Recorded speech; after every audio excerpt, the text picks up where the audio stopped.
محترمہ صابرہ صاحبہ، صدر محترم خواجہ یونس صاحب کے افراد خاندان اور معزز حاضرین، میرے لیے بڑی یہ خوش نصیبی ہے کہ مجھے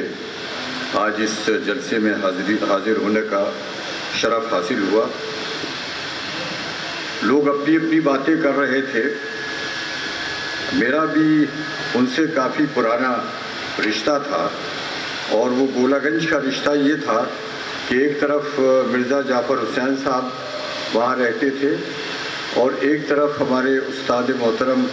پروفیسر احتشام حسین صاحب بھی وہیں رہا کرتے تھے۔ اور خواجہ صاحب کا ابتدائی زمانہ تھا، ایک اسکول شروع کیا تھا انہوں نے، اور بعد میں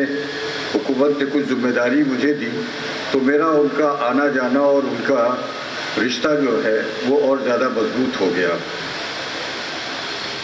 ہر چیز جب وہ طے کر لیتے تھے تو کرنے کی کوشش کرتے تھے، اور صابرہ صاحبہ نے صحیح بتایا، یہ میری دل کی آواز تھی کہ پشچمی اتر پردیش میں، مغربی اتر پردیش میں سر سید مرحوم کا یہ جو پودا لگایا تھا وہ وہاں تک کہ محدود نہ رہ کر بلکہ ساری دنیا میں اس کا اثر ہوا، اور اس کے پھل پھول پہنچے، اس کا سایہ پہنچا۔ اسی طرح سے اگر اودھ میں دیکھا جائے تو جو خدمت ایجوکیشن میں تعلیم کی خواجہ صاحب نے کی ہے وہ شاید کسی دوسرے شخص نے نہیں کی ہے۔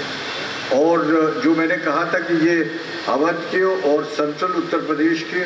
اور پوربی اتر پردیش کے سر سید ہیں، میں سمجھتا ہوں کہ وہ بات صحیح تھی، اور اس بات سے خالی تقریروں میں اس کو محدود نہ کیا جانا چاہیے، بلکہ ایک یونیورسٹی تو ان کے صاحبزادگان بنا رہے ہیں۔ ان کی نیکیاں اسی سے پتہ چل سکتی ہے کہ کسی شخص کی اولاد کتنی نیک ہوتی ہے، اور ہم جب رزمی، بزمی، سیفی، فیضی کو دیکھتے ہیں تو ہمیں اس کا اندازہ ہوتا ہے کہ ساری زندگی